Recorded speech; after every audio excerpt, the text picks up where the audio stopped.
started. So I, excuse me, Oh, I just wanted to say welcome everyone to our first reading of 2021. Hopefully this will be a far, far better year than the last one. I want to thank all of you who attended so many of our 100th anniversary celebrations over, over 2019 and 2020. It was a great success. And we met a lot of new poets, especially for the latter half of 2020. And it's been great. I mean, in fact, I think Zoom has really helped us reach farther afield to get new people, even abroad. I mean, we all know that we've got Dan Laxell down in Australia, and we've got a friend in Italy who's attended. So, and I can't remember, there was another country that somebody came from. Anyway, our February event will be held on February 21st. It'll feature Bernie Quetchenbach, who's an old friend of Stan and mine from SUNY Brockport days, and he's now a professor at where, Nevada? I'm just beaming out, I think. He's in Montana. Montana. Okay. In the mountains somewhere. Beautiful. In the mountains, yes. I also wanted to note that Poets and Writers, which has partly funded a number of our readings, has had their reading and workshop funding basically suspended because of cutbacks to the New York State Council on the Arts. So if you're inclined, we more than ever could use support for our ongoing efforts via some sort of donation or an annual membership.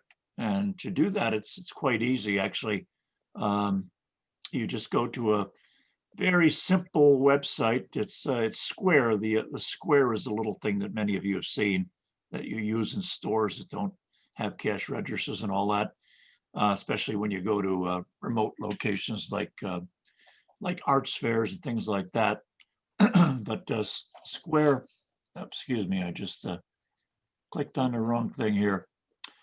The site that you would go to is Rochester-Poets.square.site, S-I-T-E. I guess they've created a new top-level domain called site, which I've never seen before. I just ran into another top-level domain called ee.ee. Somebody sent me a bunch of their poems, which was on a site that ended in EE. So anyway, I wanted to introduce our poet for today. Diane Funston has been attending a number of our readings over the past year or so. Diane is a transplanted Rochester native who lives north of Sacramento, California in Marysville. Her work has appeared in a number of journals and anthologies, including California Quarterly, Guts, San Diego Poetry Annual, Snapdragon, Whirlwind, Sharp Pieces of Awesome. I love that title. Lifted Up, Summation, and Palettes and Quills. She's the founder of a weekly poetry group that's been meeting since 2001. And she also co-founded a women's poetry group during her 6 years in San Diego County. She's currently poet in residence at Yuba Sutter Arts and Culture, where she's developing a literary program and hosts the monthly reading series Poetry Square, which I'll be featuring as one of the readers this coming Thursday, the 21st at 7 p.m., which is 10 p.m. our time. I don't know the link for that. I guess if anybody's interested, I guess send me or Diane a note and we can send you the link to attend. Diane's also a mosaic artist, and some of her work is available for sale at various venues in the Marysville area. So much for the introduction.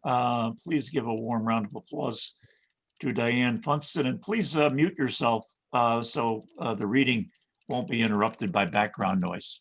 Thanks a lot. thank you, Frank. It's wonderful to be here. I certainly couldn't be there in person. And it's been wonderful for poetry and writing, I think, Zoom. Not so much for other art venues, but it's been wonderful for writing, I think, and I'm happy to be here. So I have some Rochester poems and some other poems. And I was born and raised in Rochester, right in the inner part of the city, and lived there for 36 years until moving to California for my then husband's education. And it's been an education just being in California. There was a lot of culture shock when I first came. So I moved to the San Diego area, Escondido, and the stereotype we all have of California from the East Coast is kind of Berkeley-like. San Diego is not Berkeley-like at all. It's very conservative. And that was the first shock. So anyway, this first poem is called Cottage Industry. We lived in a small little cottage house I grew up in. It was under 1,000 square feet, 5 people. And it was never a neighborhood that would be gentrified. They were kind of average, small little cottage houses. So cottage industry. Working class cottages hold no interest for speculators or those who wish to restore the elegance of 19th century high button splendor, top hats and tails, calling cards in the foyer. Working class cottages always held the laborers, factory workers on the line, Eastman Kodak Assembly, Bausch and Lomb, Hickey Freeman immigrant hands stitching suits and making buttons. Working class cottages raised up those who washed other people's clothes in other people's kitchens, fed other people's children, came home to hungry mouths of their own, crying, "Mama, mama," poor tired mama, working fingers to the bone. Working class cottages, no gingerbread trim, no turrets, no parquet floors, nothing to restore except strength so the body can work, soundness so the mind can continue in a top-down society where Queen Anne's become gentrified and the workers run down. Painted ladies wait at the table while servants sweep the floor. But working class cottages still stand in rows of solidarity, a comforter of many colors in a shelter against the storm. While the Victorian tiered fortresses adorn the National Registry, they cannot be altered, while the cottages adapt, evolve, diverse, united, and strong.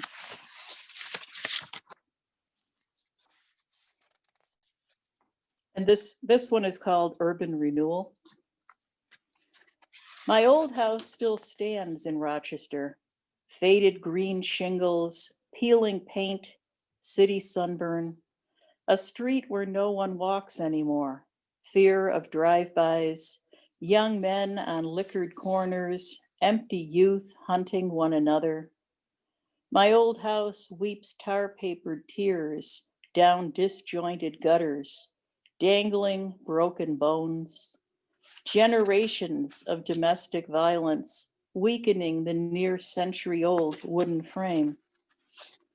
Once a 1920s wedding present, newly built cottage, proud oak trim, hardwood floors, large butler pantry kitchen, the center of the home during Depression days, on through declining decades. One window eye without glass, knocked out in a losing battle with hard urban decay. There's no gentrification for our working stiff neighborhoods, boarded up, abandoned, left to lean into the earth that still brings forth great grandma's grape hyacinths on an overcast day in Center City, Rochester.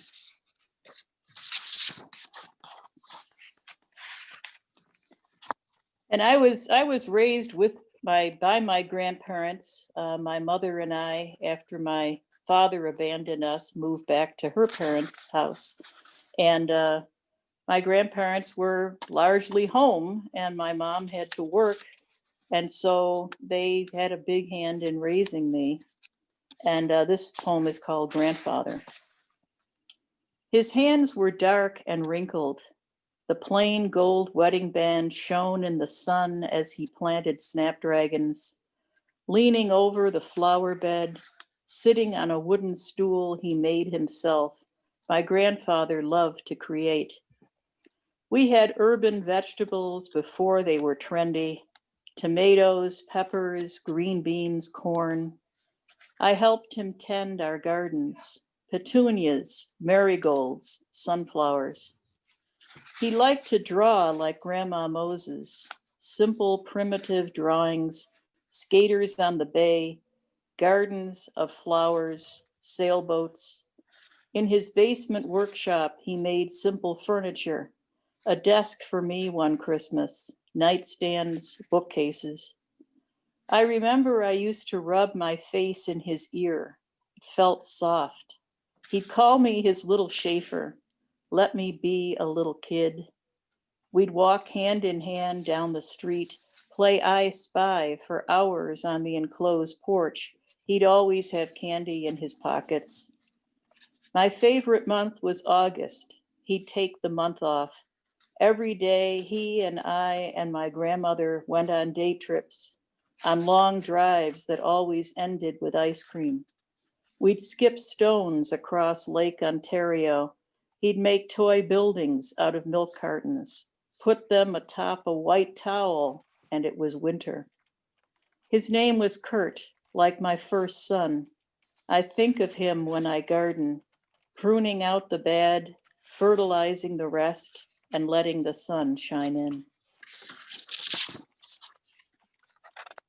And one of the walks we used to take was a little alley that was, for those familiar with Rochester, it was in the Portland Avenue, Clifford Avenue area.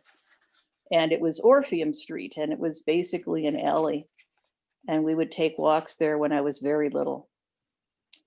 Orpheum Street, an alleyway framed by garages, their wooden crossbar doors lined up like elderly eyes behind spectacles.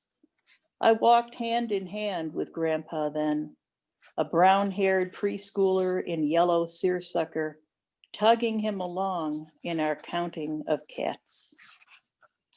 There were a lot of cats in the alley, and so it would be, there's one there, and we'd keep track of how many there were.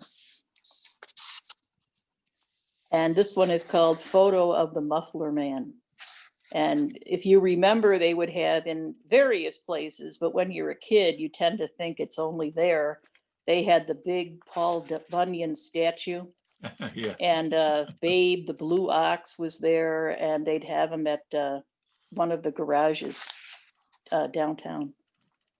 I remember Paul Bunyan and Babe, the blue ox, at the corner of Hudson Avenue and Central Avenue, Rochester, New York, 1960s.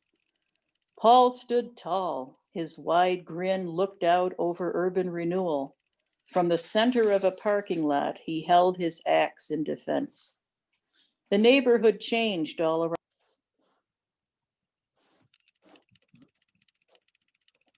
You're muted, Diane. Yeah, we lost you. Okay. There you go. Yeah, it said the host muted me, so I don't know Oh. about that. Okay. The neighborhood changed all around him. Babe, bruised with graffiti, bowed her head in slaughterhouse submission. All around, bulldozers plowed over Victorian homes and poor people. Paul left the neighborhood in the 1970s. Babe trailed behind him to suburban flight.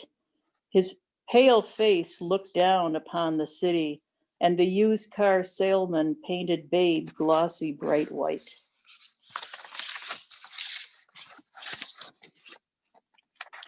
And this poem is called French Prunes. Here where I live in the, we're kind of in the basket of stone fruit where I live in California, known for peaches, plums, nectarines, apricots, and Sunkist is here. You know, they do the canning and things. So this is called French prunes. And well, here's the story.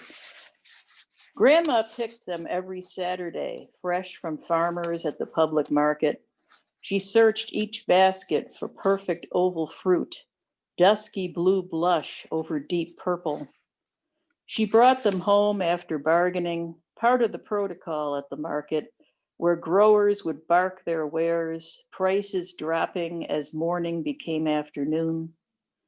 In our yellow kitchen, she washed them in the old graniteware colander, cut each one in half and popped the pit aside. Both she and the prunes were ripe for canning. After pouring sugar into the large kettle on our 1940s Magic Chef stove, she stirred the fruit and sweetness to a rolling boil, then began the ladling of purple jewels into quart ball jars. Once all the jars were filled, quiet was the rule. She counted the cluck of each jar's ceiling to match the number she filled, then put the jars up in the fruit cellar below. Grandma also canned tomatoes, peaches, pears, green beans, but for me, there were always her French prunes, sweet, soft, bathed in purple syrup, still warm to sample. Autumn was the market harvest and Grandma's French prunes. And we used to take drives, a lot of like Sunday drives or drives in general. And for anyone who's familiar with Manatee Beach Road off the Parkway, and I guess long before my time, there were hotels and restaurants and snack bars, and the trolley went down to kind of a nice beach area before people had a lot of cars. So an echo of Manatee Beach Road. Manatee Beach Road runs between rows of Lombardy poplars, leaves shaking off lonely humidity on summer days. The long abandoned Victorian hotel, once trolley destination of hundreds, sits in what little remains of its once former elegance, remodeled down to an eventual snack bar, sign closed. Manatee Beach was a picnic drive. We'd pack sandwiches, sliced tomato, hard-boiled eggs, cans of pop, just Grandpa, Grandma, and me. They would talk about the dance halls, speakeasies, their early days in Manataw's glorious days. In their eyes, I'd see the glow of the carousel that once was, hear the echo of the bandstand. Then we'd throw stones in the water, Grandpa teaching me to skim them, highlighting the sacred text of memory.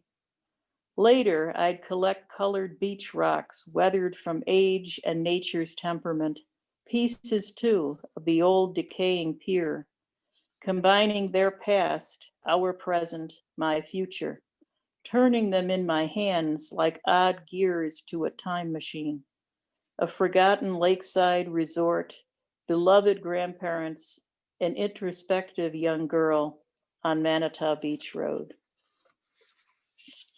And sadly, a couple of years ago, I took a drive out there expecting to see at least the end of the cement pier and the rocks, and it's all been developed into condos, you know, and there's a gate and you can't get anywhere near it unless you own the property. So that was kind of sad. This one is called First Job, and it's my first job was working in a donut shop, which was on East Ridge Road near Culver. It's gone now. It was called the Cream Donut Box. And this is about that experience. Cream Donut Box, counter girl, 17, in at 6 a.m., out at noon. Old men order coffee, regular, fry cake, cruller, apple fritter. Honey, sweetie, girly, give me a smile. You got a boyfriend? I never minded. Their retired eyes twinkled. The men would sit close on metal stools, drink coffee and refills, joke and laugh, trade workday memories when the factories ran round the clock, all those years on the line. We counter girls gave them a smile, extra cream and sugar, upgrade to a fritter, on the house when the boss stepped out. Sure, Joe, your refill's coming.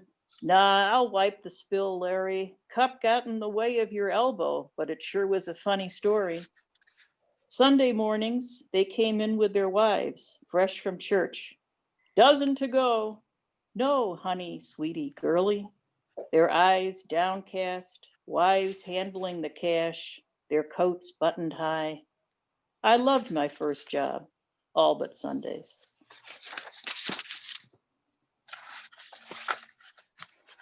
And this poem is about our beloved Niagara Falls and my favorite, the Horseshoe Falls.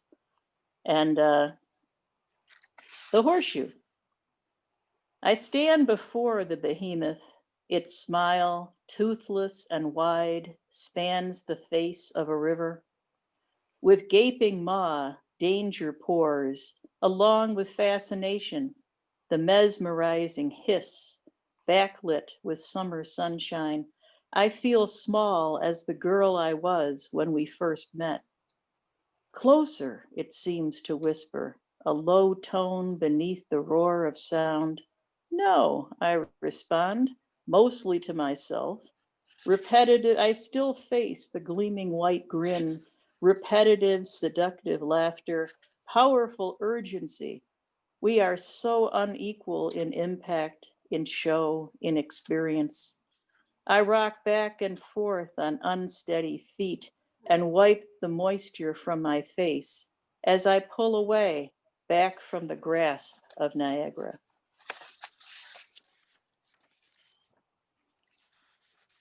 And I love waterfalls, miss them, because here, when you go to see a waterfall, it's not much more than a faucet. It's very, very unspectacular compared to New York State's waterfalls. And so this is about Corbett's Glen, which is in Rochester off the freeway in Penfield area. And it's kind of a hidden place and it's peaceful, very peaceful. Corbett's Glen, Rochester, New York. Hidden beside the expressway, tucked around a residential corner, the stone tunnel yawns wide and wet. The creek runs over uneven rock. Waterfalls pour forth into the glen, framed by trees and traversed by sudden meadow. Old two-story house stands sentinel over private garden. Well-worn trail winds past water where summer heat brings waders and fall foliage coaxes hikers. Constant sound of flowing water, 4 seasons strong. Stories told of August picnics where a snack bar served burgers and hots.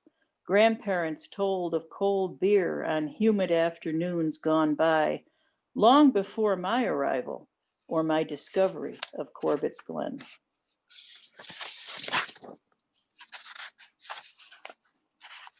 And this one is called Kneading with a K.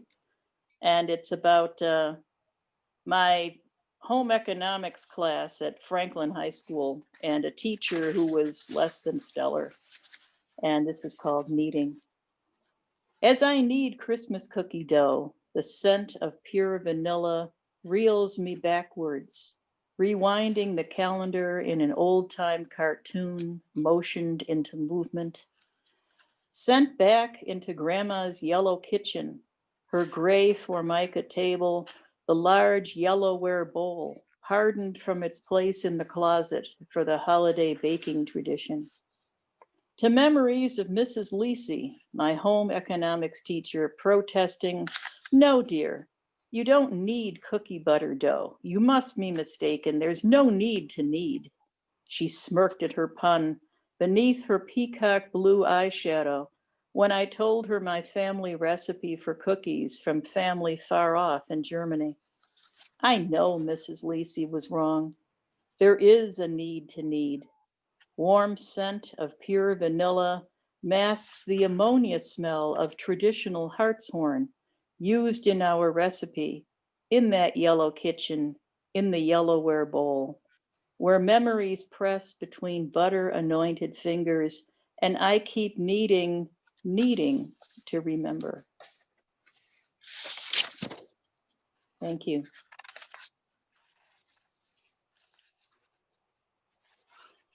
And this is called Inner City Home, Rochester, New York. In the city of Frederick Douglass, above the painful echoes of Underground Railroad, below the path of the drinking gourd, young men kill one another, gun down hard-fought ideals, give power to the new master, the meth and the crack across young backs, like the forebears' whipped lashes, tracks on arms trace inner city slavery.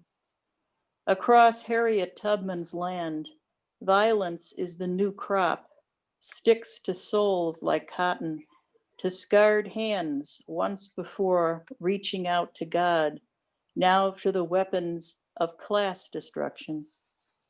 Under city streetlights, the call and response of gunshots to sirens penetrate the humid air, color the night red, flow of youthful blood, glow of screaming toplight.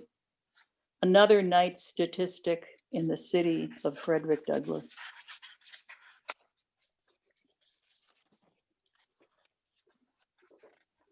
And this poem is called Witches' Pits. Kind of an old story that I've heard from friends.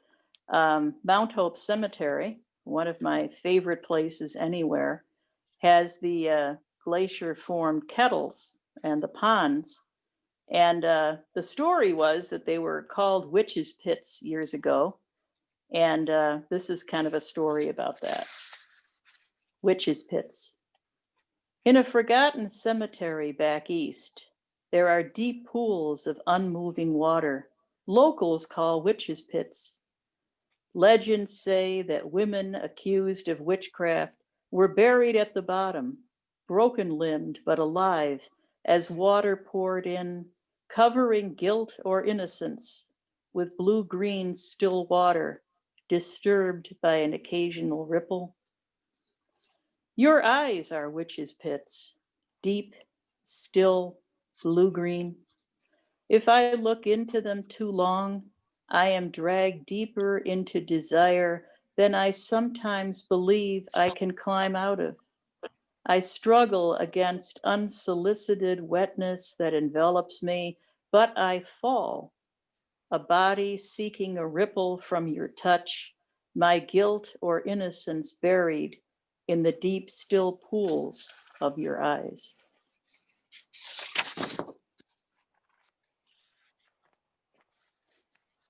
And this one is called Hometown. It's always summer in my memory, green and lush, maple street trees with flying whirligigs, corner store popsicles and penny candy, listening to cicada songs from the old porch glider. Memory too of isolation, an only child kept inside in other seasons, doing housework in the company of elders only, taking naps when never tired. It's never winter in my memory. Indoors, sickly, that dark season segregated from life, raised along mental illness, nightly drunkenness, spilling over to arguments, cleaning sticky floors in the city I hardly knew. Going from isolation to work, to marriage, to children, to moving as far west as possible. Rebirth in California, but longing for lush green, for maple trees, for cicada songs. Now I travel home only in summer, house gone, porch glider gone, people gone. I visit the local cemetery for family reunion.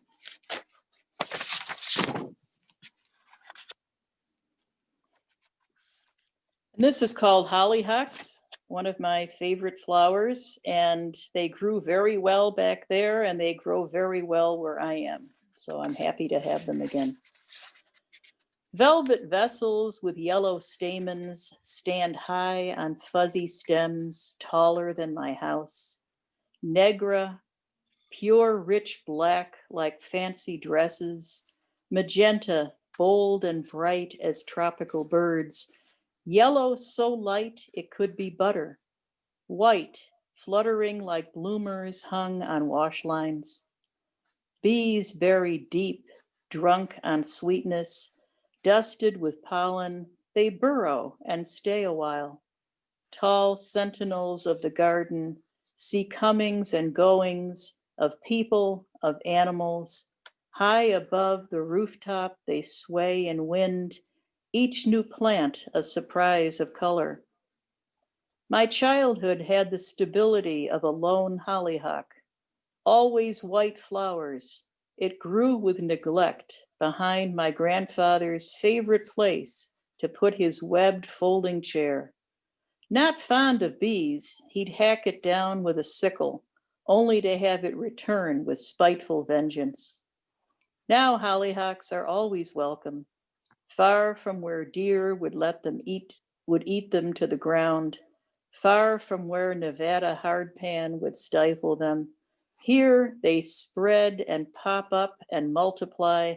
They are in the right environment to grow, just like me, and keep thriving.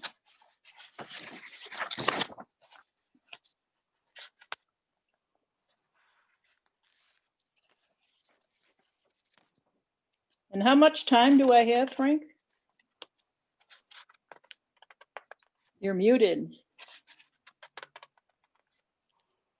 Time as you want. No. Okay, because I do have a few more. Oh, I'm sorry. Did I, you couldn't hear You me, were I muted. guess. Could you No. hear me? No, Oh, I'm sorry. I apparently had myself muted and Ricky just reminded me. Yeah, you said you thought you could fill 25 minutes, but if you want, you've got another 5 minutes, let's say, how's that? okay, Yeah. that sounds good. Sorry about that. I thought you were hearing me and you weren't. Oh, that's okay. So This one is called Siri Shops. It's kind of a fun poem. It's definitely California. It's just things that I observe sometimes. So this is called Siri Shops. Siri shops the markets armed with information. She avoids the advertised brands, recycles the colorful ads imploring her to buy. College educated, California, born and bred, she looks down her frameless glasses on those media hypnotized. Her chronic awareness knows she will never shop at Small Mart. No, she proudly goes to Whole Wallet Natural Foods Co-op.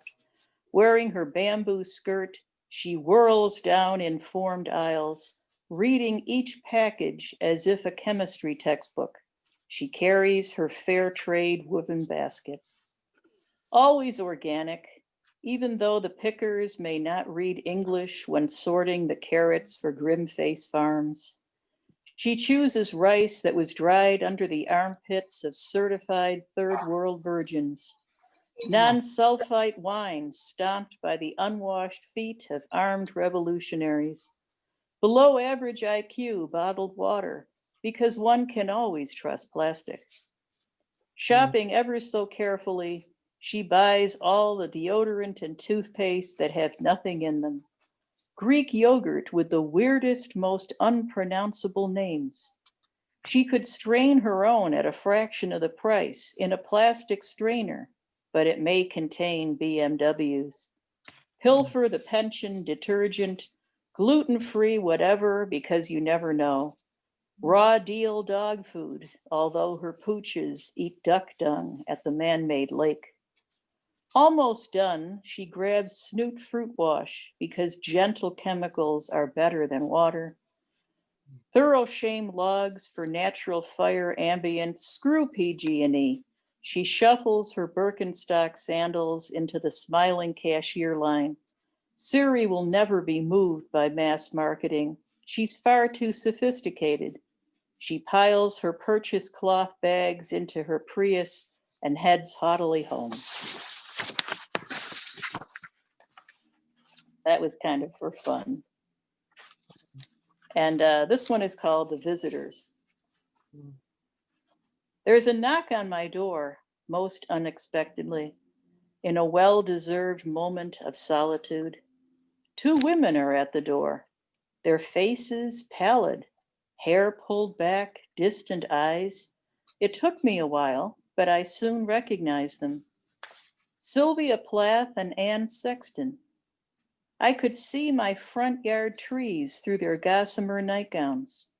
Ghostly and forthright, they walked right through me and sat on the settee by the fireplace. "Can I get you something?" I asked, feeling it was such a dumb question. "We are here to give you something," Anne said, lighting a cigarette. I was too taken aback to protest. "Virginia was supposed to come too," Sylvia whispered, but she was drowning in responsibilities. "We notice you're struggling between family need and self," they said in haunting, choir-like unison. "We've been there, many of us, your sisters. We thought it might be easier in modern times, but once again we were misled." "I'm happy. I'm well. My kids are grown," I said. "Why warn me?" "You have that room of your own, dear. Be rude if you must. Be selfish. Rest your mind. But do go into your own room, your own space, and write to save your life." A moment later, the fire surged a bit, and I was all alone, left on the settee, a blank pad of paper and a pen at my side.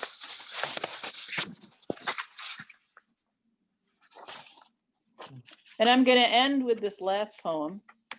It's called Childhood Memories.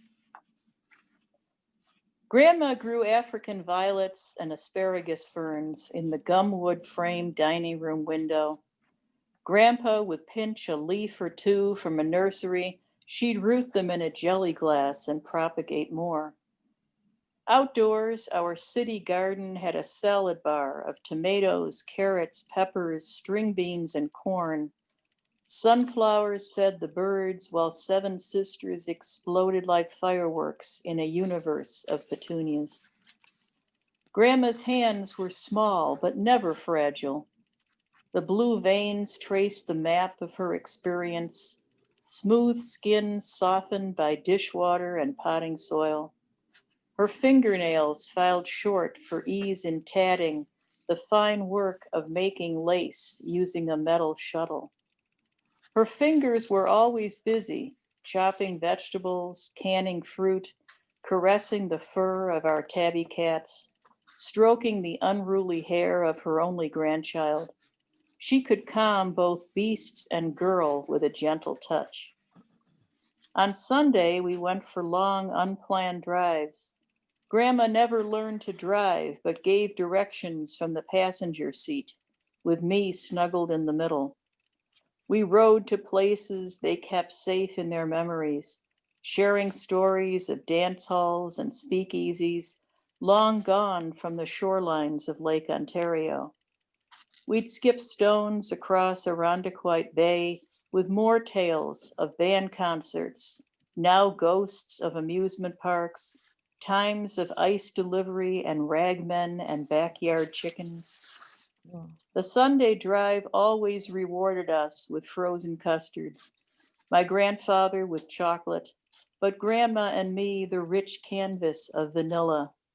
Sometimes we watched the 1905 carousel at Ontario Beach, more stories of roller coasters across the shore, Midway games, 10 for $1, fortune tellers, and full moon strolls. The way back home, my head in Grandma's lap, her warm fingers in my hair, then I'm sound asleep. Back home, greeted by tabby cats, after supper swaying on the porch glider as it wheezed, while cicadas sang their hypnotic humid chorus, the safe haven of grandparent love, the best memories of my childhood. Thank you. Thank you. Yeah, feel free to unmute yourselves. Some of you might want to ask Diane some questions. Excellent, excellent. Wonderful, wonderful. Great stuff, Diane. Wonderful. Thank you very much. Very nice, Delightful. Diane.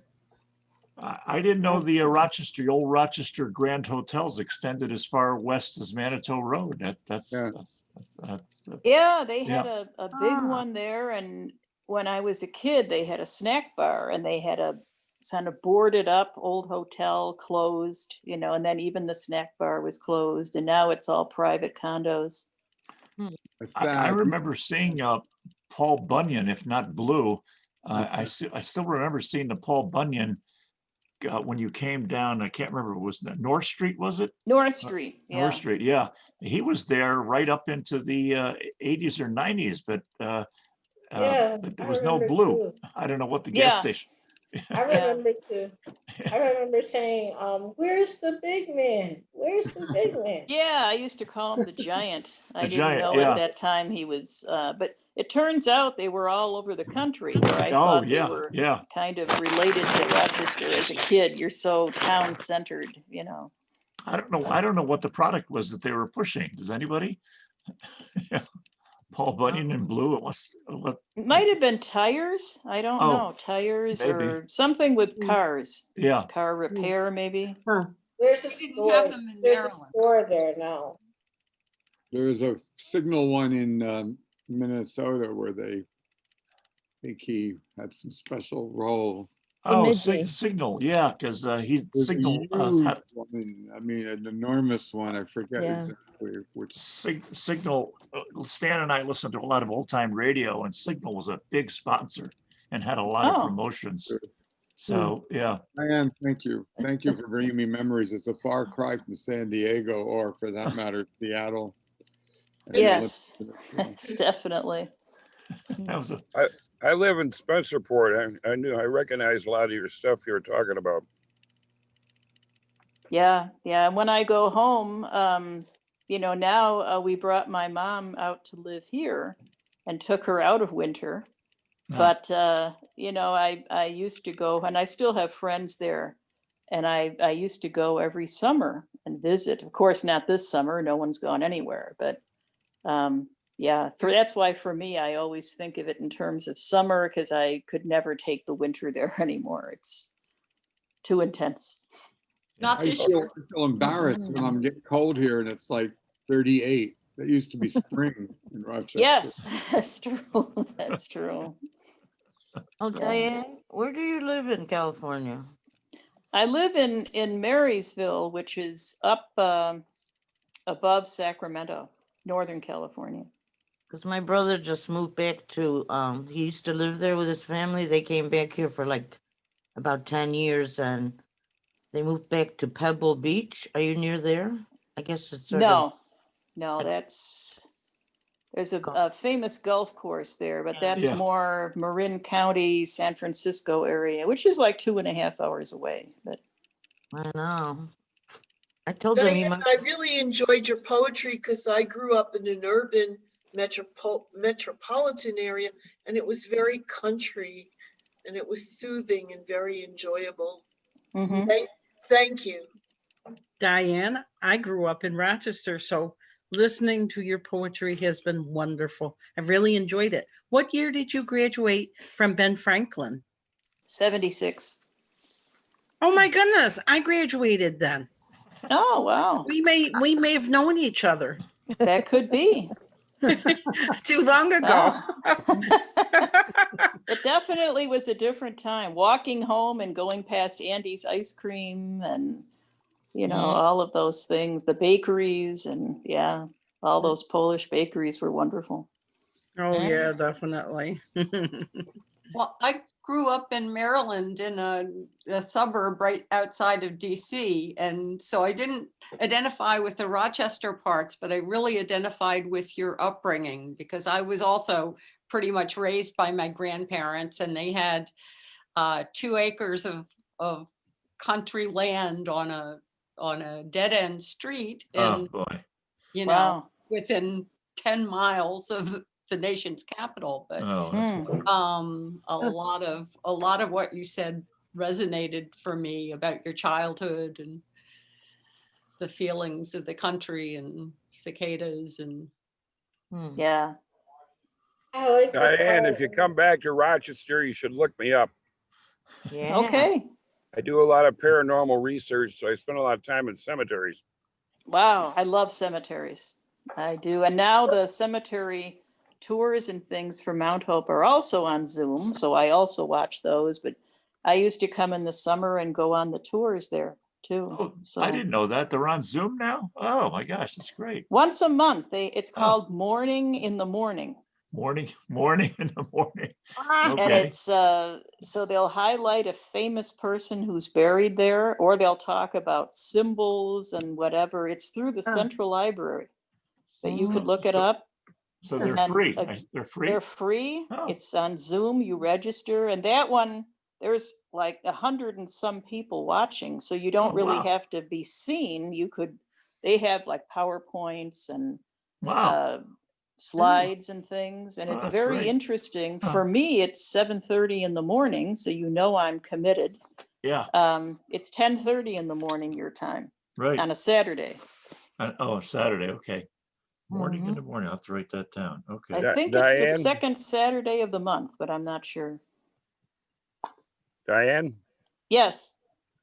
3 weeks before my father died, he handed me a letter and he says, you got to check this out for me to see what's going on. It was a letter that had a big tombstone on it that said Humphrey, which is my last name. He says, find out what this is. So I went down, I found the stone in the Indian section of Mount Hope Cemetery, Mm. and it was Maud Humphrey's family who was buried down there. Maud Humphrey is, Humphrey Bogart's mother. Oh, right. Wow. Yeah. And it had all her family members down there, the Perkins group and a few other people. So I told Mount Hope about it, that the cemetery plot looked like hell. Mm. So they went through and put all new stones in it. Oh, my God, that's terrific. Nice. Which I thought was Wow. kind of cool. Wow. Were they even aware of it, that she was there? I don't think so. Great. I don't think so. But it had her mother and father in there, and her sister and an infant sister that didn't make it, and an aunt and an uncle. Mm. And they went back and they redid the whole thing. Oh, my God, that's Wow, great. that's nice. That's They great. put a stone in it, a Humphrey stone about the size of a Volkswagen. Wow. Wow. Cemeteries are another one of my loves. Mount Hope's my favorite, but even in Marysville, we have an old cemetery that my husband and I volunteer in when there's something going on, not now, there's nothing going on, but we've played characters and Yeah. they've had things for different occasions. It was fun. Yeah, Joel's group has done that, the character roles, right? Yeah, I'm a playwright. Oh, nice. Nice. And we did a story about a Confederate soldier buried in the Spencerport Cemetery. And nobody knew about it, and every year on Memorial Day, a reenactor in Confederate uniform comes and guards his plot. Wow. Yeah. Nice. Anyway, well, thank you so much again, Diane. Yeah, I really. Thank you for the really opportunity. wonderful reading. So we've got our open mic portion, and there's no sign-up sheet, obviously. So I think what I'll just do is, if you're ready to read, just raise your hand, and I'll just call people in the order in which. Okay, Mary Grant is the first person to read. Oops, and then Rosa. Did you raise your hand, Rosa? Yeah, I did. Okay. I didn't finish what I had to do, but I'd like to get a start at least. Okay, if I have a blank stare, it's because I'm reading this from. I got you, John. Can you Can you hear me? I can hear you. Yep. Okay, women watching the Bills. You think we like these underdogs fighting to win as wild cards after 25 years? Nope. the close ties, sudden death excitement at the ends. No way, Jose. Why we watch the Bills is because of football, sports, togs, and gear. We women like to view the Bills in action. It's queer. It could be any other team, as long as they're men. They are in their prime, filled with testosterone, rippling muscles, sweaty, tough, rough encounters. Part of it for sure. Like condoned warfare, but chiefly it's because men look good in spandex. Skin tight garments wrapped around their butts. We really enjoy oogling. We cheer for them. We can't have any but watch their booties. Deliberately designed uniforms with a female in mind. The enhanced shoulders with pads. At the waist, a towel entices. The helmets like ram's horns. Colorful hooves. Rubber mouth guards. Roaring numbers. Women love to watch the Bills. Win or lose, what's not to like? That's great. That's great. That's great. Really, you know, it's a well-kept secret. May I read another one, Frank? Sure, sure. Please do. Oh, thank you. This is called the COVID Jitters Rag. And this should be sung to the tune of St. James Infirmary. You put your face too close, you breathe in the mist, which came from infected folk.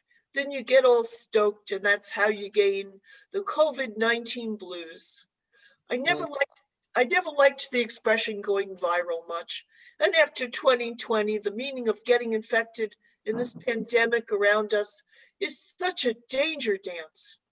Once is already sufficient exposure to clobber and cream my lungs into tatters. Why should I spread the COVID bug around the block a few times more? It still kills me too. Even if this tragedy destroys a personal enemy or a neighbor I disdain, how will I go on? How will I remain? If the Lord wanted to shake us up for sin, he could have used some whirlwind or huge tidal whirlpool, suck humanity down below, avoiding burial mounds. Instead, the Chinese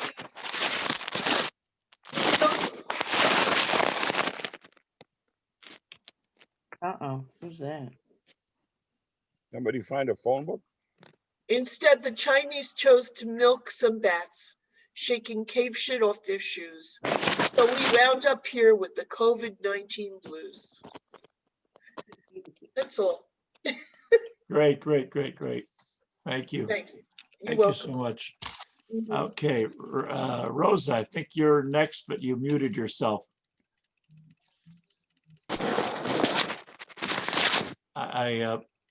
Okay, hang on.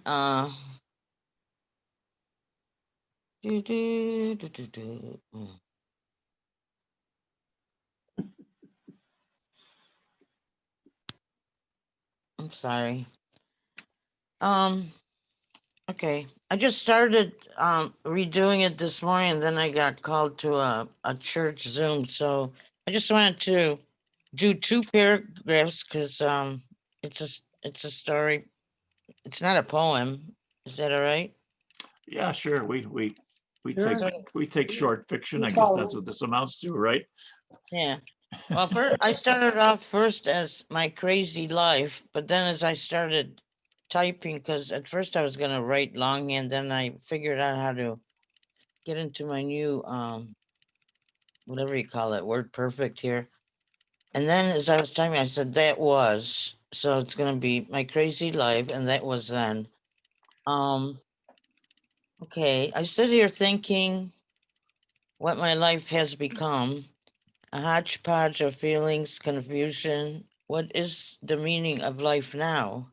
When I was 30 years old and a secretary in a law firm, I had reached a turn in my life by going back to college, and I left behind feelings and memories that to this day I reflect on daily. In my quest for the meaning of life, quotes, I read a book called The Restaurant at the End of the Universe. and I never read science fiction before that. It gave me the answer, 42. I don't know if anybody ever read that book. Did you? Yeah. Yes. Well, 42 was very significant, but I missed it because I said I wondered what that meant. Well, I think I had the answer after analyzing it. It was my age of 30 and a very unique female lawyer in my firm who had just turned 42 years old. 42. That was supposed to be my answer, but I left that law firm to go back to college. I guess I forgot to say in there, I probably could have become a secretary to her because I had a pretty good reputation at the time, and her secretary was pregnant. Anyways, that was my turning point, and I often ask myself, what could have been if I stayed there? The impression of being surrounded by intelligent people from whom I would have learned much without actually going to college. My entrance to many businesses with my Miss McCarthy's business school training, a one-room school in an office building on South Goodman near East Avenue. That was 1970. Now I got to finish the story because I'm glad that, you prompted me to start because I've been meaning for a long time to write about that turn at 30 was my turning point because that particular, I'm still in the same area. Yeah, yeah. I go by Prince Street where they have all these beautiful homes. One of them is number 9 is the Sibley Library, and it's real unique. And that's where one of the lawyers works. And I'm always like, when I get confused, I think back to when I was worked around law and a legal secretary. I was the most balanced because it gave me a feeling of of being knowing the truth. Like to me, law was the truth in many ways, like religion.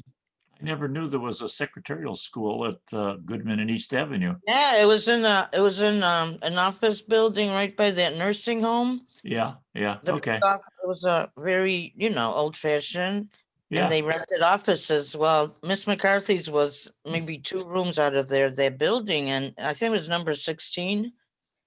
it's And funny that I was Louise like, Brooks, the famous silent film star, came to live in Rochester in that nursing home. really? Yeah, yeah, isn't that amazing? She wanted to be near the films, and James Card, I think it was, persuaded her to come to Rochester and You mean be, that's the Wesley, that one on yeah, North the Good? one right at the corner there. That's the one you're talking about? Yeah, well, Yeah, it's gone down a little, but yeah, it was very good at one time. And they yeah. have like a really beautiful architectural building next to it. It's like Art Deco. Hmm. Yeah. Anyways, that's where I went to business school. It was just like a 3 or 4 month intensive just to learn the skills, and I got really good jobs from. I She had a never, good reputation. I never knew But about it. oh, Fascinating. yeah. Okay, let's see. I know John had his hand up. Where'd you go, John? You still there? I am still here. Okay. And Denise, did you have your hand up? Yes. Oh, okay. And Cindy? You have your hand up? Okay, great. Okay. Okay, so we got John, Denise, Cindy. Anybody else? Oh, Teresa? Okay. Okay. Okay. Go ahead, John. Okay. The shaman in the library, naked except for a loincloth, scars and streaks of red clay. He attends the staff meeting. Bowl haircut, back straight, face impassive. Why is he here? No one knows. Since the library opened, he's pushed the loaded book cart and replaced Suzanne Summers and Gwyneth Paltrow in the diet and exercise section. Trembling patrons pay late fees promptly when he stands by the circulation desk. A few parents complain their teenagers shadow him, chasing rumors of hallucinogenic ayahuasca vines hidden in the botany section. And after the singed carpet incident, management forbade cooking fires. No more fresh rabbit meat, only packets of microwave cassava. He pricks his fingertips at shift's end and fills out his timesheet with human blood. It's a good life. His employer provides health insurance and a retirement plan. But when the wild parrots come to strip fruit from nearby trees, he remembers the land of his birth, his vision quest, fasting to the point of death, and how his spirit animal came to him. He remembers inhabiting the jaguar's body, its savage strength and the power he gained, the power to take life and heal. Free from culture and convention, he hunted at night, the heart-pounding chase, the taste of wild boar's blood.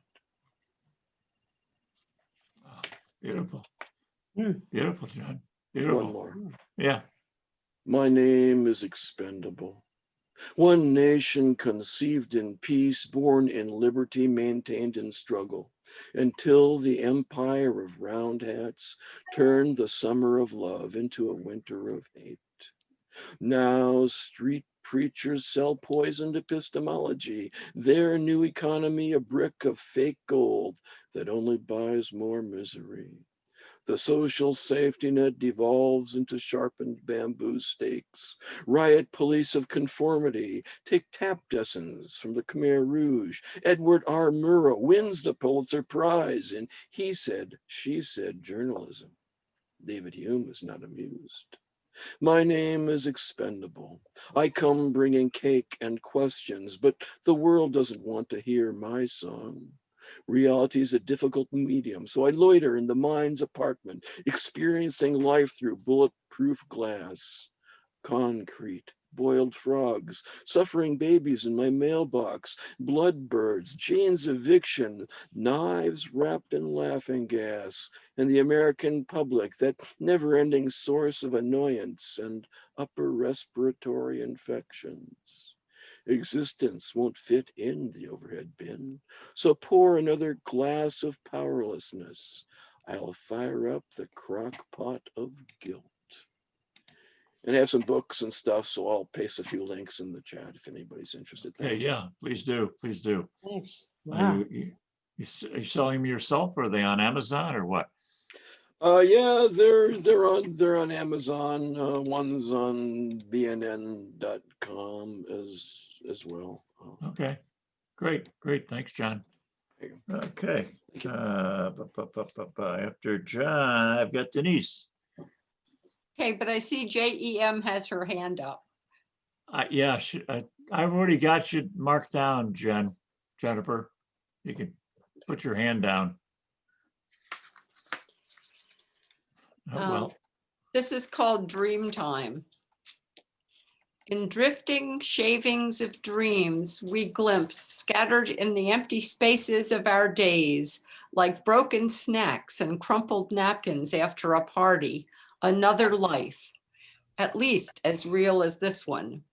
Its fractured memories teasing the edges of our minds. It is peopled, dogged, and kittened by strangers, ghosts, and loved ones. Different lifetimes and perhaps parallel lifelines, parallel universes spun from our choices. Is this where we go when we die? Or are we already there? I return again and again to the same storylines, same houses I have built up room by room through my years of sleeping.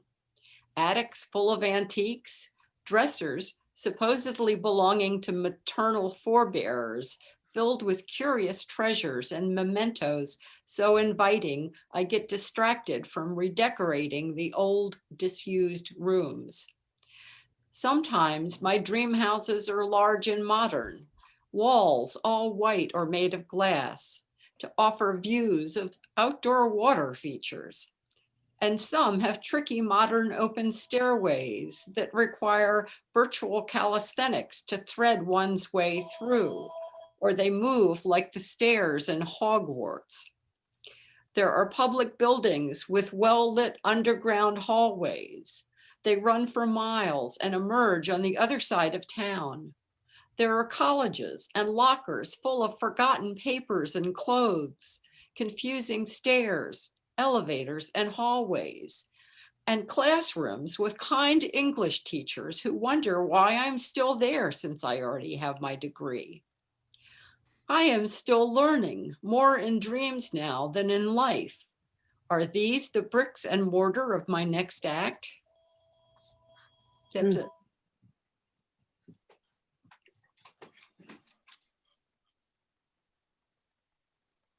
Wonderful. Do you have another one? Denise? Maybe just one really short one. Okay.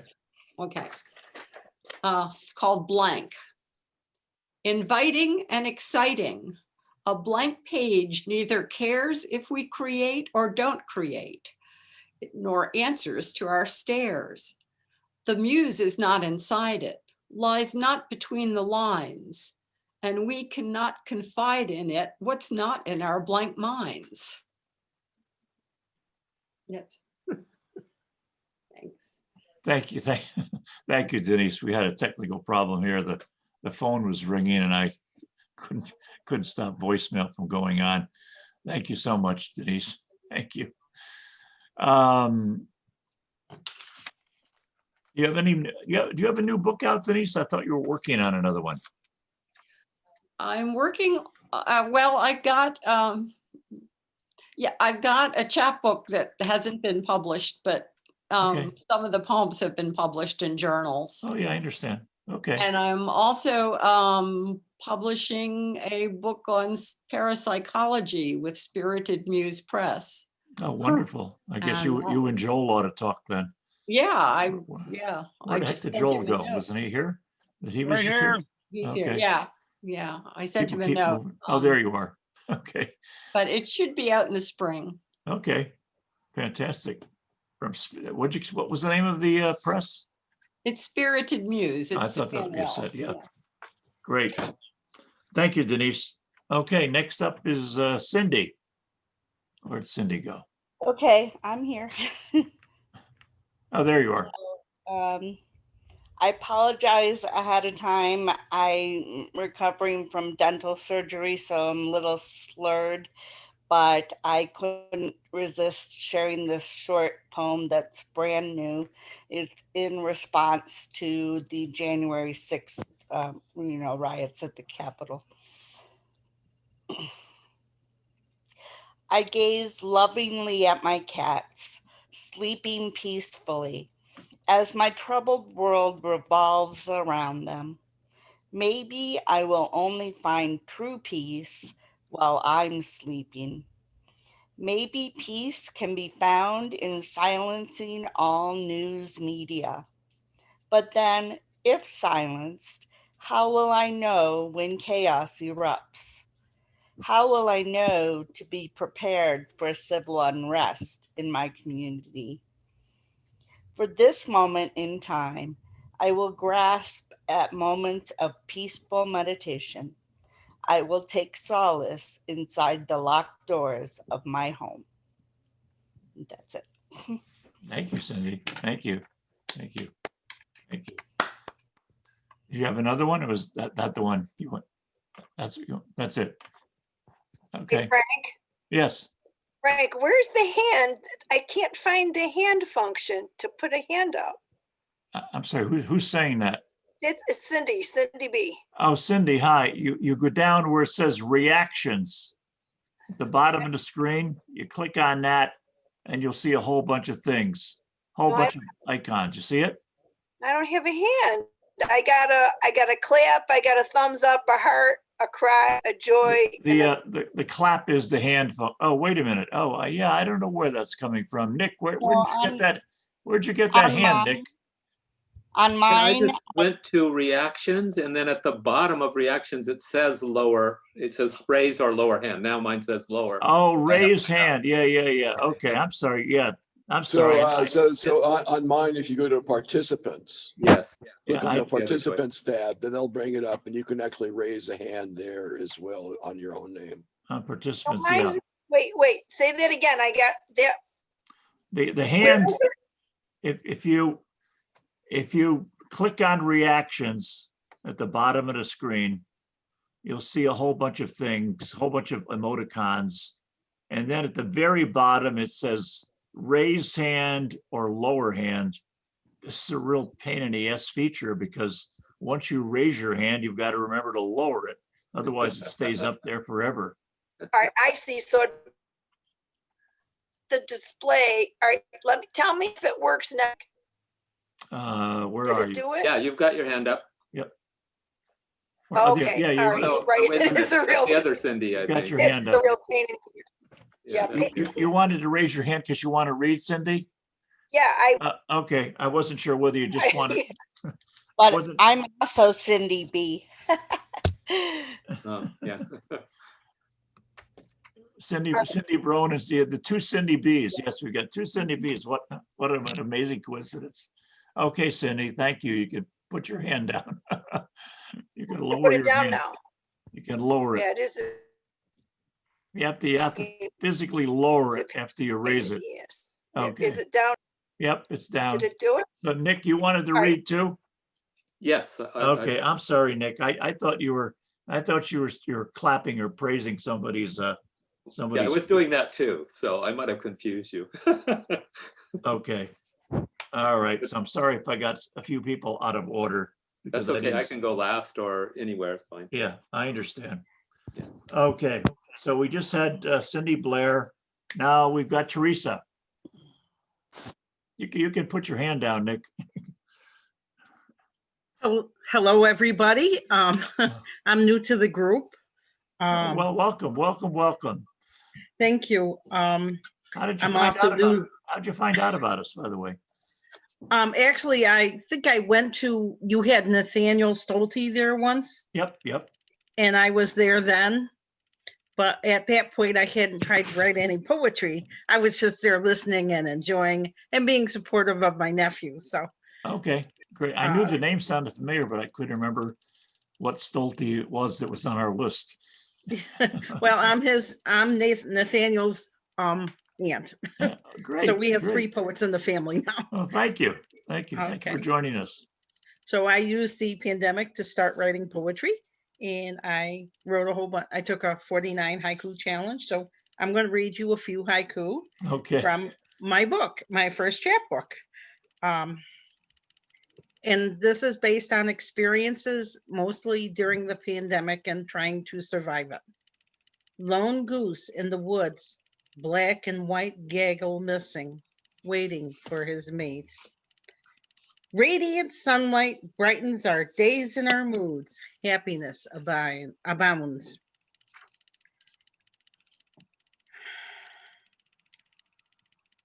Awareness within entices action without, changing our world. Hope is a deep well, pulling the strings of our souls from the dark abyss. Okay. Nice. Thank you. Nice. Thank you. Well, where did you have your chapbook published? Well, Local Gems or something like that. Local Gems. Yeah, I think that's the name of it. Local Gems, is that a printer or a publisher? They published it. It's on Amazon. I had no intention of having it go on Amazon. I was doing this for myself. If Local Gems is a printer with an ISBN number, it all goes on Amazon. Yeah, Local Gems is a publisher. It's James Paul Wagner, someplace out of New York State. Oh, it is? Okay. Yeah. Who just said that? It's John. John, okay. Oh, I never heard. Oh, Local Gems isn't based in Rochester then? No, not No, it's Rochester, but it is maybe NYC or something, I think. Okay, Local Gems. I'll have to keep a note of that. Yeah, they did this 49 haiku challenge, and Gotcha. another poet, a friend of mine, encouraged me to do it, so I did it. Gotcha. Yeah, well, you're on Amazon, so people could find you. You can send them a link and they'll buy your book. So how big, how many pages is your book? It's very small. It's 49 haikus. So Okay. it's a really small book. I'll have to look up the link and find it and then put it in the Yeah. thing. You're That's welcome to it. buy it but it was not my intent to sell it. I've been giving them away. It No, was I just, understand. yeah. Somebody just put the link in the chat. Oh, yeah, local gems. There we go. That's the local gems link, but if you go there, I'm sure you can find Teresa's book. Yeah, just Yeah. look up STOLTE. Right. Local gems poetry, poetrypress.com. Huh. Okay, thank you. Thanks, John. Thanks for letting me know. All right, Teresa's followed by Jennifer, wherever you are. People keep Okay. I keep losing track of where people are. There you are. Can you get any closer to this, to your camera?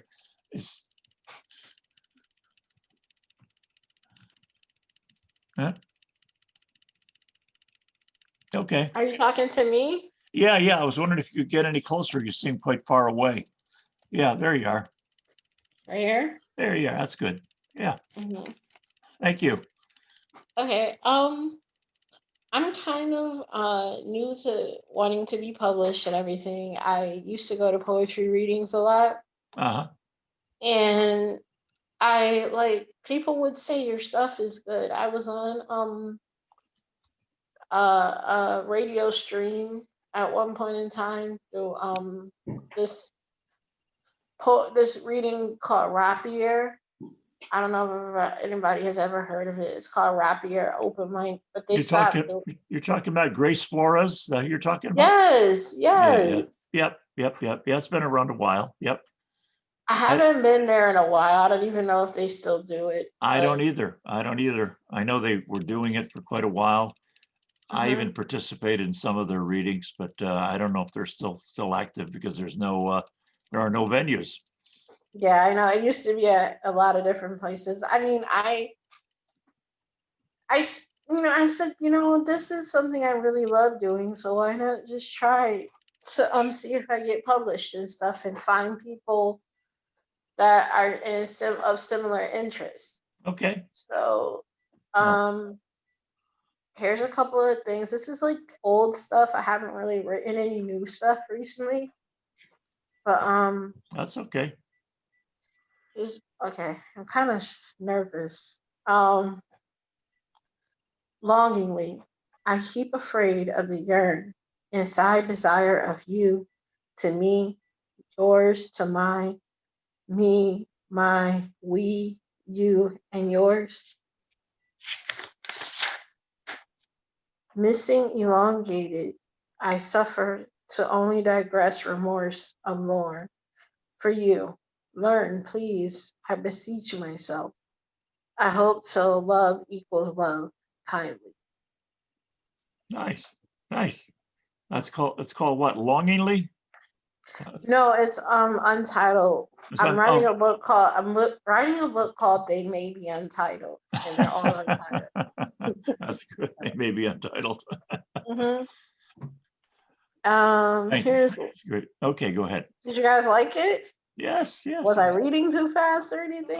You could have slowed down a bit and read a bit louder, I guess you could say, but yeah, it was good. Yeah, project a little more. Yeah, Okay. project a bit more, enunciate a bit more. Do you want me to read it again? If you want to, yeah. Okay. Longingly, I keep afraid of the yearn, inside desire of you to me, yours to my, me, my, we, you, yours. I miss elongated, the suffer to only digress, remorse of lorn for you. Learn, please, I beseech. I hope till love equals love, kindly. Yeah, that was a lot better. Yeah. Okay. I have one more. Okay. Life, lucid, my first pseudo. It was sweet, clear, tasted like me. Brings forth the womb's craving of tantric eros. Last exchange, I much rather give you my gaze and give you my eyes. Uh-huh. Yeah. Nice, nice, nice, Mhm. nice. Was that it? Were those the two you Yep. wanted to read? Yep. Okay, great. Well, thank you.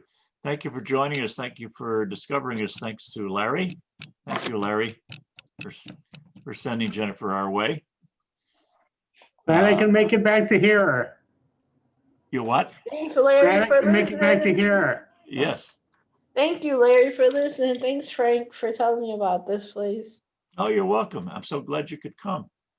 Let's see. So we got Cindy Brown, wherever you are. I keep losing track of people. They move around. No, I'm here, Frank. There you are. There you are. Okay. Can you hear me? Yep.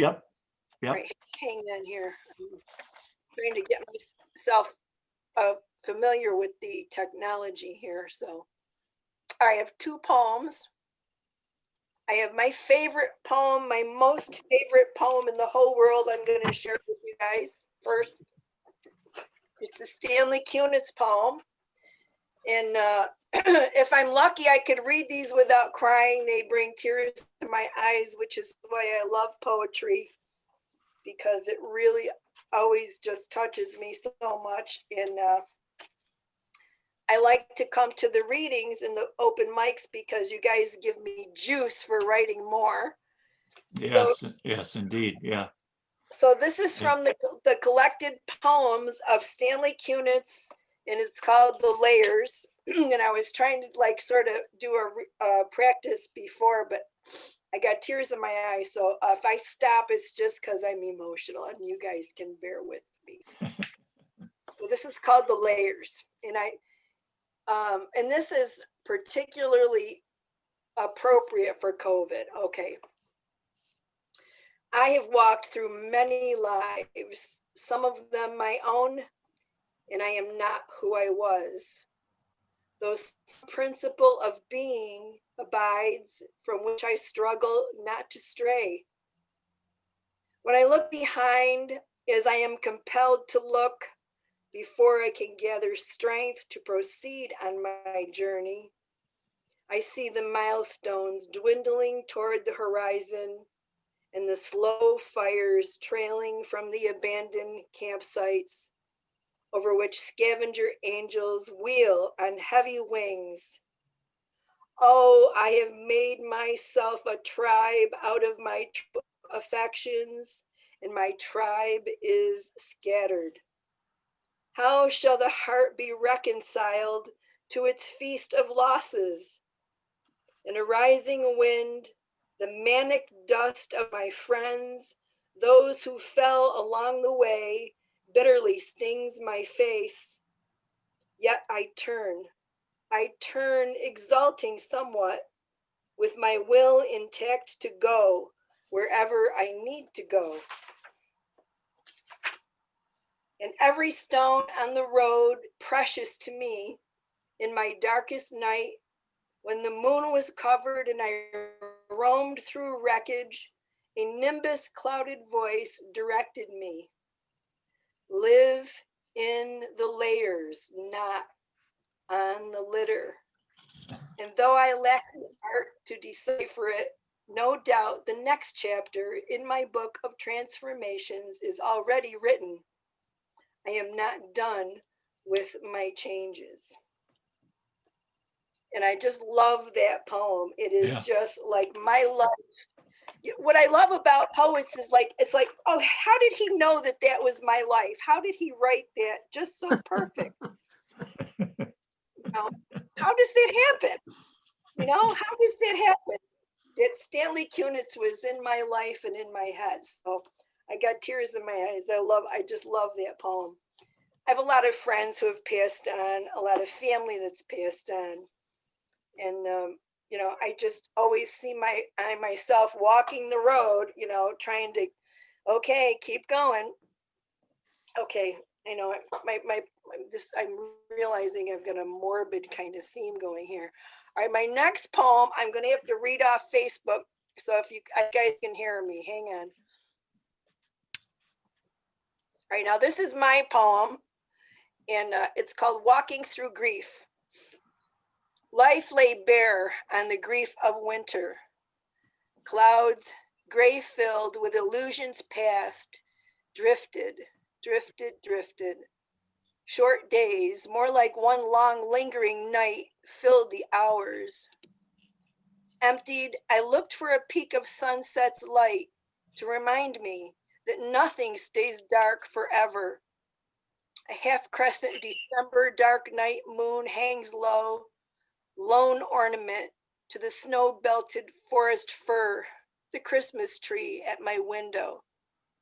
Dried, crumpled brown leaves, its gifts, were heaped beneath in brutal wind swept fury. Fall's splash of colors no more. Each leaf, a tiny grave-like monument to a season of life past. Haunting endings reminder and remains. I draw a deep sigh, for even this holds a dark beauty of light. For to perish and return to the earth as ashes, then dust in the wind, you give me pause to consider that your passing, though a loss, offers me deep solitude and remembrance that birds will light and nest soon coming spring. In deep spaces, there you are, daffodils, stinging nettles. In clouds and shades of gray, I see you. Our life together, all that it was, all that it wasn't. And I am grateful to have lived long enough to feel my regrets and the sorrow it brings because you are gone. Your spirit meets me here, walking through grief together. Nice, nice, Cindy. Really nice. Yeah. I'm sorry, the phone rang there and my answering machine went off. Oh, oh, that was you. I was wondering why nobody else lit up. It was really beautiful, touching poem. I'm so sorry for your losses. Yeah, I know about some of them. So, Well, yeah. you know, Frank, that poem I wrote after you lost your mother, because this is about my mother. Oh, thank Yeah. you. And then you lost your mother, and I read the poem that you wrote a poem about your mother. I wrote two. Yeah. Yeah, you wrote one or at least one or two that I read, and Yep. then it inspired me to write this poem. And it was really great because it all came out in one fell swoop. I didn't have to struggle for it, and it was Yeah. just it's one of those poems, you know. I like, are we allowed to write our poetry and like our own poetry? Somebody's got to like the stuff I write. I would hope so. I would hope so. Well, this is one of my poems that I really like. And when I go back, you know, when I go back and read my own poems, they just give me such comfort. So poetry really gives me so much comfort. So That's great. I think you should like your own poetry. For God's sakes, why would you be writing it if you didn't enjoy it? Yeah. Well, I mean, I hope that that's okay. It's not. I hope it's not too much hubris. No, Was it? no. Who was it? Who was it that wrote the book, The Consolation of Poetry?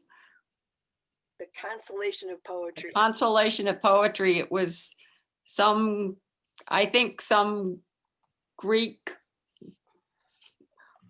1,000 years ago or something. Oh. I may be wrong. So I should look it up. I'll Google it. Yeah. I remember it from an English class a millennia ago. Consolation of Poetry. Well, no, it sounds wonderful. Like, yeah. Hang on, The Consolation of Poetry. Let's see what comes up here. You can tell we're all older people because a younger person wouldn't even have tried to guess. They would have just Googled it. Right. I don't know how to do two things at a time on. My Wi-Fi, my bandwidth is really low. It's struggling to give me something. It's not wanting to. The Zoom is taking on my bandwidth here. The Constellation of Poetry. Consolation, not constellation. Consolation, like The consolation of Poetry. It's like it consoles us. Okay, let's see. Maybe it was Thoreau. What comes up here? Sounds like something Thoreau would have put out there. My sense Consolation of was that it was older than poetry. that. The The next one. consolation of, gosh.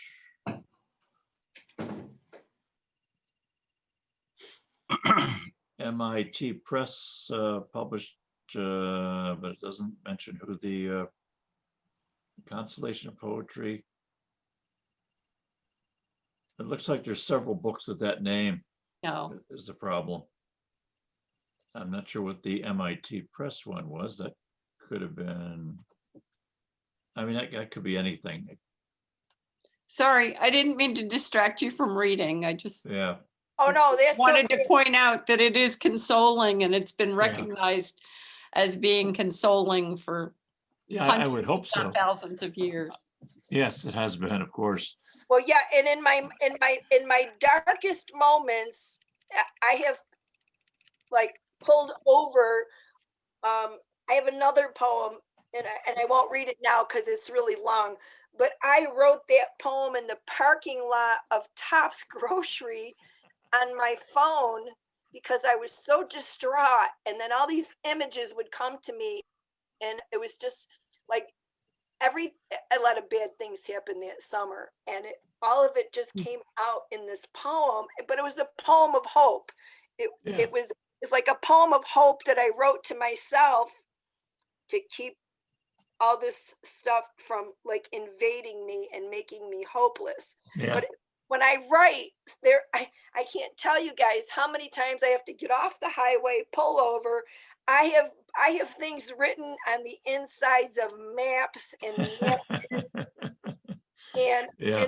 and other books, magazine covers, but the real bonus of having those phones now is that I can pull over and write in the phone, and I don't have to use my grocery list. It is great. I know I wind up dictating a lot of stuff because of that great feature. You know, I can edit it later, but at least I can get it down quickly. Yeah. So I, my latest venture, and I'll use you guys as my guinea pigs.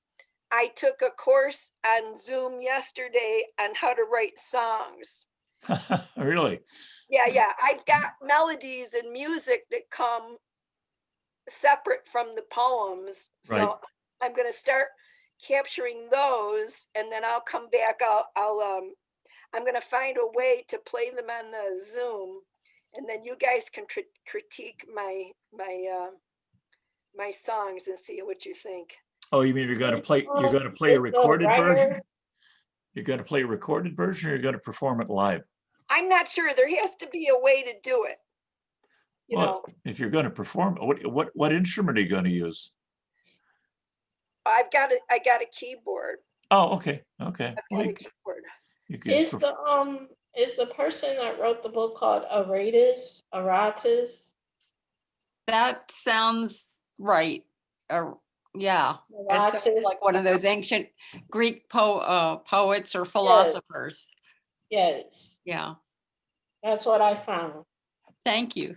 Oh, it's got to be Herodotus. The Herodotus. I know who that is. Herodotus, yes. Not Herodotus. No, not Herodotus. It starts with an A. How do you spell it? Aratus. A-R-A-T what? Aratus. T-S? Just T-S? Aratus. T-U-S. Yes. Aratus. Sounds Roman, but what? I don't know. It's Greek. It's Greek. Anyway, Nick, I think you've been waiting to read some pieces. Thank you, Cindy. Thank you for sharing. Thanks, Frank. Thank you. You're welcome. Well, thanks. I'm actually a colleague of Diane's out here on the West Coast. So hi, Diane. Yes. And so I'll share a couple with you, quick ones. The prompt I used for this one actually is this. It's a coaster with a little koi fish on it. Okay. And I had kept it after doing Marie Kondo's house cleansing, throw out everything practically process. And the goal is that they keep things that spark joy. This sparks a little joy for me. So I wrote this poem called The Coaster. The golden koi on the coaster said, "Follow me. I am not just a surface on which you float your cup. Dive beneath the sparkle of joy and swim in the why of it. There are stories you cannot tell until you find your atmosphere. The one you breathe in and day out without knowing your own depth. Free me from the static water, and I will take you where your cup is brimming, where there is no fault of your own and nothing untoward about you. When you surface and others inquire about your newly anointed presence, tell them kindness swept the scales from your eyes and you are swimming in the immeasurable." Beautiful. And then a second one, if you'd like, which I actually just wrote yesterday. I'm in a group. Fresh off the press. Yeah, fresh off the press. I'm in a group and we were talking about how the group supports each other, and this came out. It's called Container. I am too small to be a container unto myself. Despite how much I try or believe I should be a completion, I am unfinished. I spill out, fray at the edges, feel for the missing skin that gives my life its shape. As if finding that edge would answer the deep questions that unsettle my soul. Questions I know in my bones can only be answered in a container bigger than myself, where I am held in the skin of a communal love. Ah, nice, Nick. Thank you. Thank you. Thank you. Very nice. Yeah.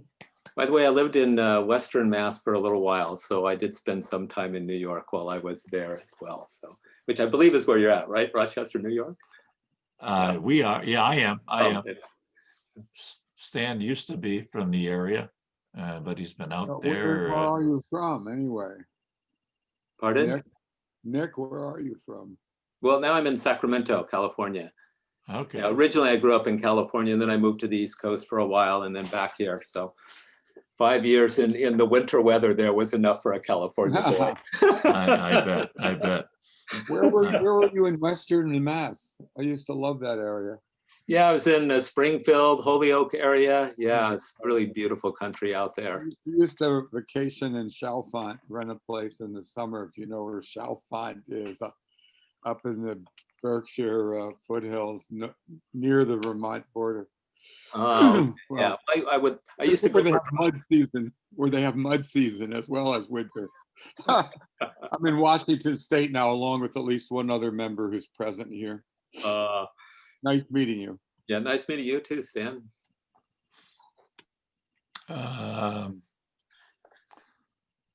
Let's see. Is anybody else reading or what? Stan, you got anything, or Jerry? Hey, Jerry. How about a preview of next month? Read one. One of mine, The Gunner Pond? Sure, from your new forthcoming book. Okay. It's like your second book in 2 years, isn't it? Yeah. I have to dig it out. I wasn't prepared to. That's okay. You got something ready, Stan? You could knock off, or so to speak, or? Oh, I have a little harsh. Sorry, I'm not ready. I'm not ready. I have a little Dan, harsh. read to me. Read to me. My father loved your stuff. Really? He Might loved not it. love this. This is the newest thing I just wrote. I don't know that it's done, but it's I get a little edgy and philosophical at times. This secret: everyone is carnivorous when it comes to love. Everyone's ready to destroy the one who keeps you from what you need. Everyone dreams of eating the enemy's flesh, how to suck the bones and salt the earth so that they never rise again. We learned this in the deep sea long ago, and it's in the sea inside us. Love carries this secret. So when the searchlight of self goes on, dispelling the cumbersome shadows, flaring like seaweed, floating like prey. Those with teeth like coral reefs know what to do. There you go. Nature red in blood and claw, I guess. That's it. Nice, Dan. My Nice, newest poem, though. Before Excellent. I it. Thank you, sir. Frank, Frank, Yes. I left a message on the chat line for the parapsychologist. Okay, yeah. I got my phone number if she would like to call me, and anybody else can call me too if you want to. What's Yeah. number? What's your Okay. number? I do a lot of listening and reading most of my life in parapsychology, if you want to call it that, or supernatural, if you want to call it that. So I wonder what your work is. What do you do? I'm a member of the Ogden Historical Society. And Ogden is 200 years old, and I'm the only paranormal investigator in a historical society. And what a Wow. paranormal investigator does is we're not ghost hunters. We're not there to kick anybody out. But a lot of realtors hire me to look for signs and symptoms of ghost activity or spiritual activity in a building. Can you get rid of them? Can you? No, that's not my job. My job is only to go in and discover if there is some sort of supernatural activity or not. And have a friend realtors who's pay for that? Pardon me? Realtors pay you to do that? Hell yes. I've never heard of that. In New York State, there's a law that says a realtor has to tell a customer if anybody's died in that house within 3 years. No kidding. Okay, so if you have somebody that hung themselves, shot themselves, naturally died, was robbed, they will call me in to go in and look in the house to see if there's any signs of any type of activity at all. Oh, I see. Wow. You already know that somebody died there within the last 3 Right. years. Okay. Okay, and then they have to Yeah. tell the customer, if I find something, I'll show it to them or I'll photograph it. I usually get a lot of stuff out of photographs that I do. So what does a realtor go out and hire an exorcist, or what do they do then? Well, they tell the prospective customer that this has been found. So here's my exorcist card. Yeah. Yeah, really. Thanks a lot. No, I don't do that, but I know you don't. I'm saying they probably have a card for an exorcist. I do have a Well, they might medium have on a my plot. staff that we can send in, but generally that's what I do. And the realtor has to tell the customer, the prospective customer, what I found. I understand. So you present photographic proof or audio proof? What do you do? Spend the night there? I usually, a lot of it is photograph proof. Okay. Wow. Do you ever use Fascinating. animals? I hear a dog barking. Dogs are often sensitive to these things. Do you ever? Dogs are incredible, and dogs and cats. If your dog is looking at a wall and barking, say good evening, sir. Yeah. You're welcome here, you know? That was my dog, and he's getting deaf, but he still sometimes hears things, but he can't tell where they're coming from. So every once in a while, one of your voices will trigger him to start talking, and then I have to mute. Gotcha. Dogs don't want you to die. Cats, you can't always tell. The three things that they have, there are three types of things that will sense ghostly activity. One is animals. Two is children, usually under the age of 5. If your grandson or granddaughter has a special friend that they talk to, chances are they see somebody. Yeah. And the other one is old people. Old people that are usually getting ready to see the light. Yeah. Will talk to former relatives. Usually they would come there to pick them up.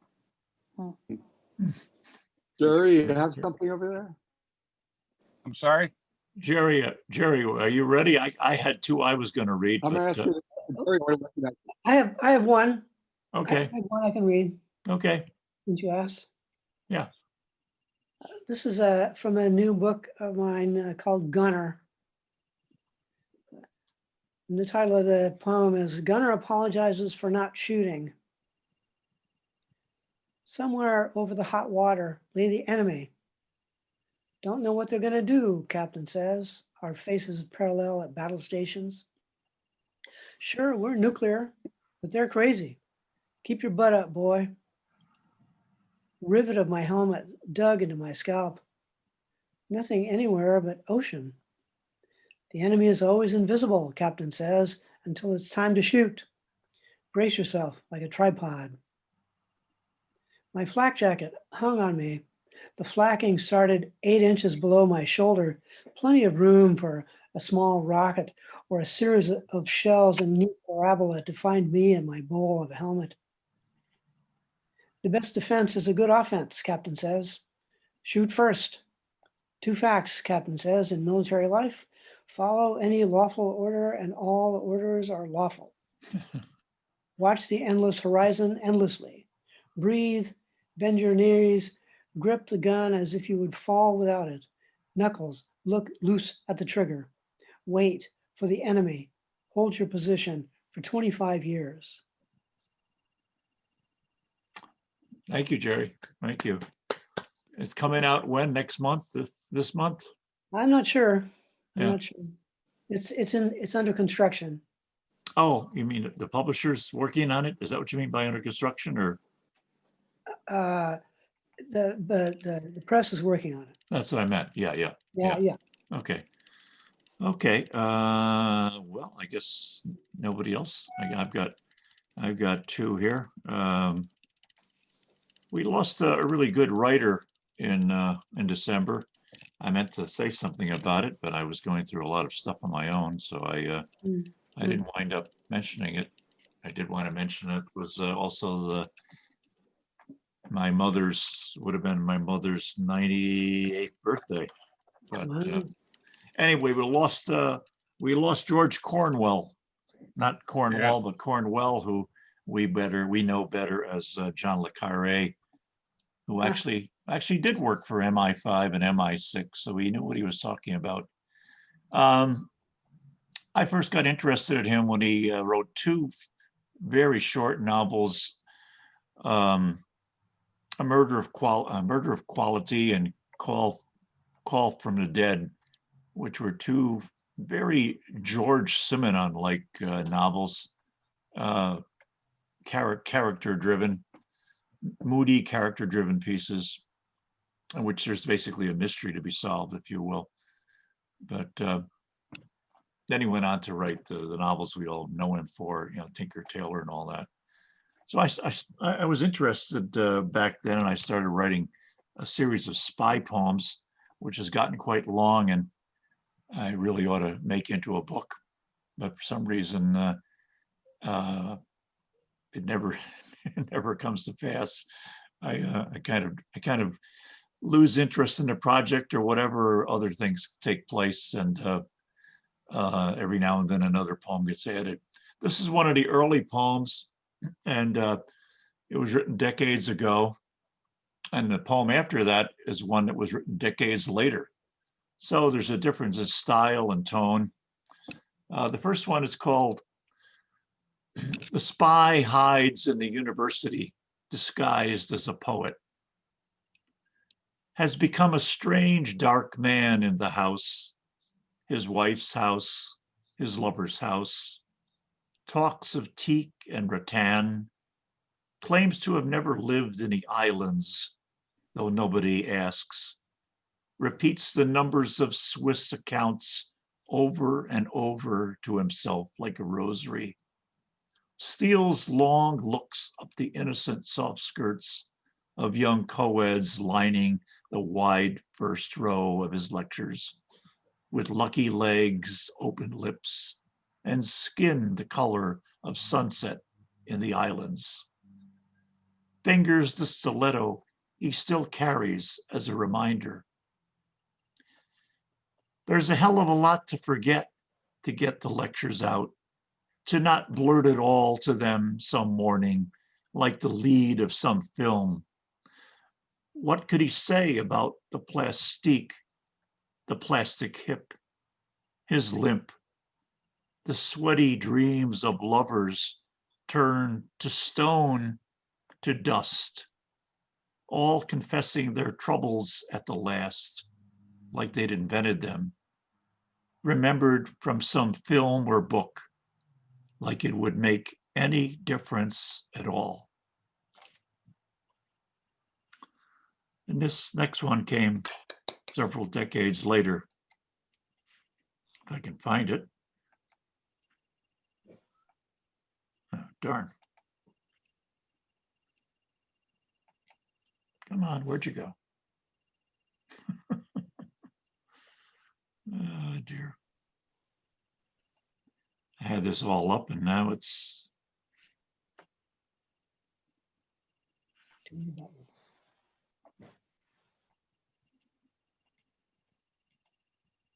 Okay, sorry about that, folks.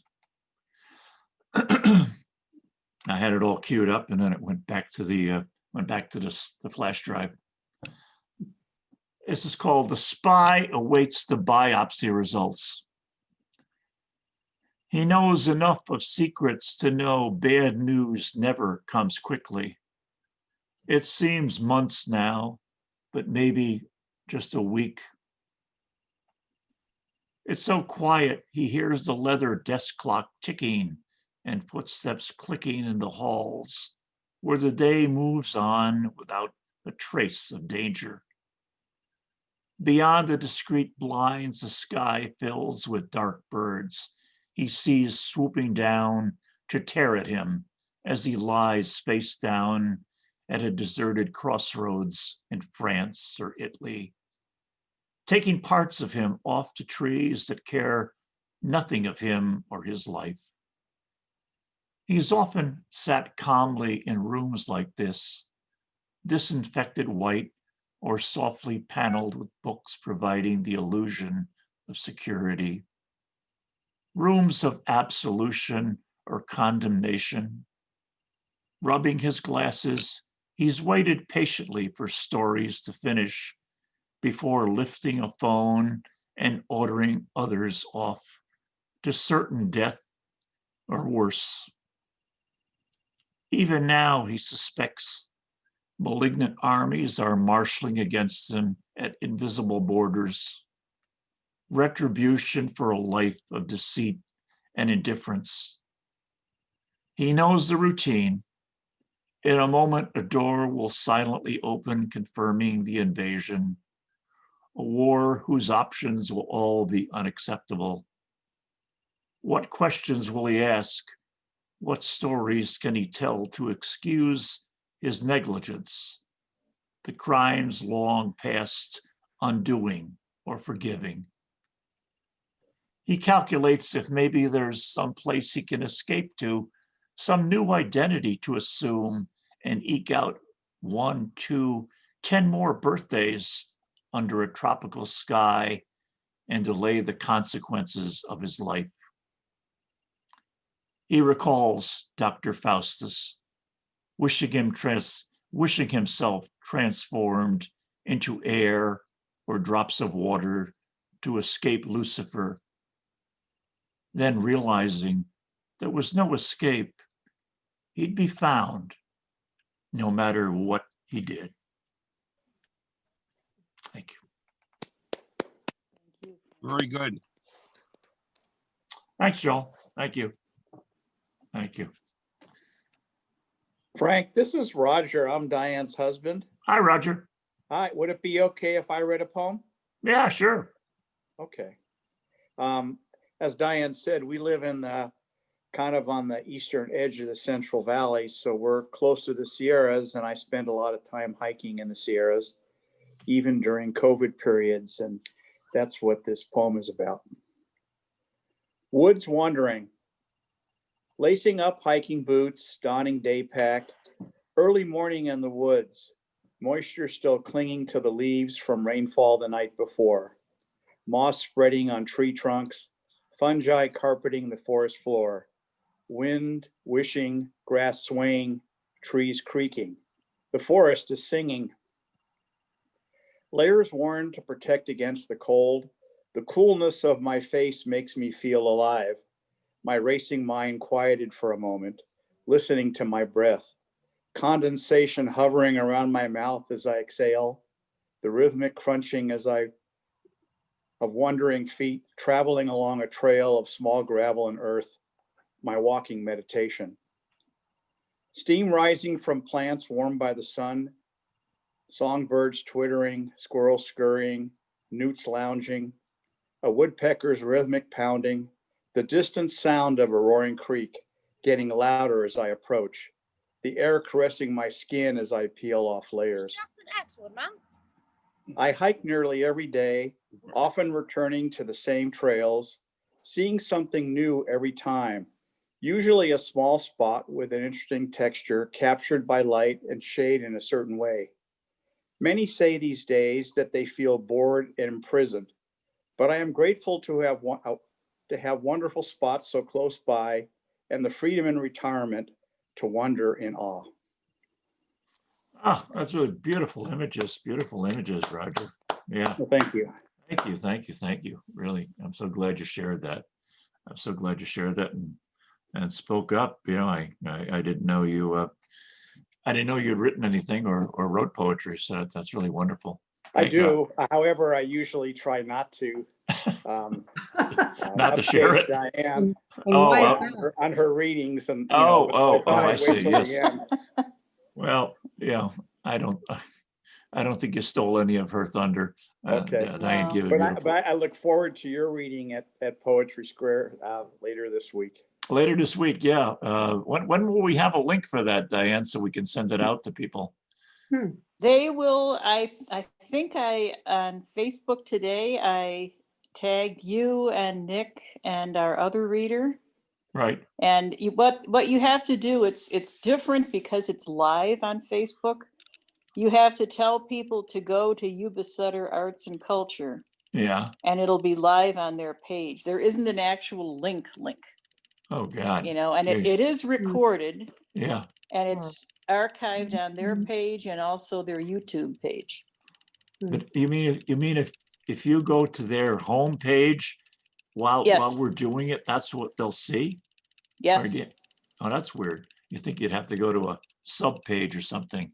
It is odd, yes, but that's the way they do all of their things. Oh my God. Well, I attended one of yours, and I don't remember having to go to a homepage. I think there was just a direct link to something. And that's weird. I know I attended like the one before last or the last one. I don't know. Yeah. I thought there was a But direct. check out on Facebook. I did tag you and Nick also. Yeah. Frank and Nick are both reading this Thursday. Nick, who's here, and another poet, Mark Fisher from Tehachapi. How do you get on? So if you go on Facebook and then you search Yuba Sutter Arts Council, it will take you to their page, their Facebook page.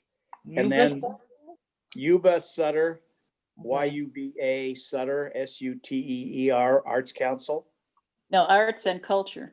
Arts and Culture. Yeah, Arts and Culture. Okay. And then you'll go to their Facebook page, and then because it's live, you actually have to wait until the time because it'll have announcements for it coming up, but it doesn't until it actually goes live, you won't be able to see it. What time does it start? Once it's live, you click on the live link and you're in there. What time is 7 p.m. Pacific time. So if you're East Coast, it'll be 10 o'clock. Yeah. Oh, 10 o'clock. Yeah, the Facebook page I found is just called Yuba Sutter Arts. Is there another one? It's the same. They just added culture on a couple of months ago. Oh, okay. So kind of changed the name. Yeah, no, I knew they had that name on there, but I only found the one Yuba Sutter Arts Council. Is that it too? No, I don't. No. Well, it could be. I'm not sure about that one. Okay. Yuba Sutter reads Poetry Square with Diane. That's me. Us. That was November 19th. That's the one. That's the one 2 months ago. Yeah. 2 months ago. But that looks like an actual invite to an event. It looks like an actual, oh, you can't see it. It looks like an actual a Facebook invite to an event. I think it's recorded.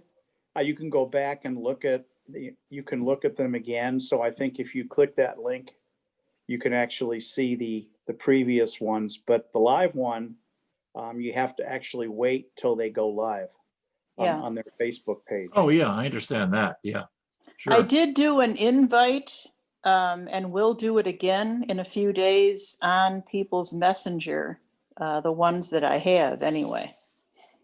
Oh, you did do an invite on Messenger. Okay, Yeah, okay. I haven't gotten and I'll that do yet. it again in a few days.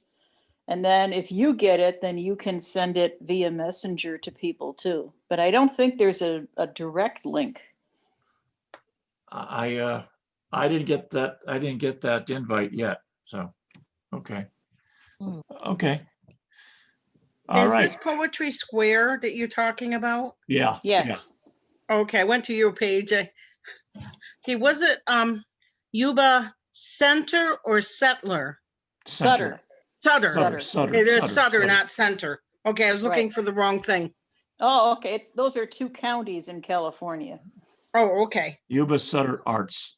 Yuba Sutter Arts. Yeah. Okay, thank you. So, well, thank you, everyone. It's been delightful. I want to thank our writer, thank our featured writer, Diane, again. Well, thank you very much for the opportunity. You know, Oh. Diane, your name is almost like Diane Funston. Or You know, somebody in a really nasty comment that I commented on with some conservative thing, they said, you ought to change your name to Diane Feinstein. Diane Feinstein. You know, but Oh, She's a God. Democrat. Oh, by the way, this will be available as soon as I can, as soon as it compresses itself or whatever. I'll make it available hopefully later today and post a link to it on the event page for this event. Oh, So great. you can all view the whole event again if you want to.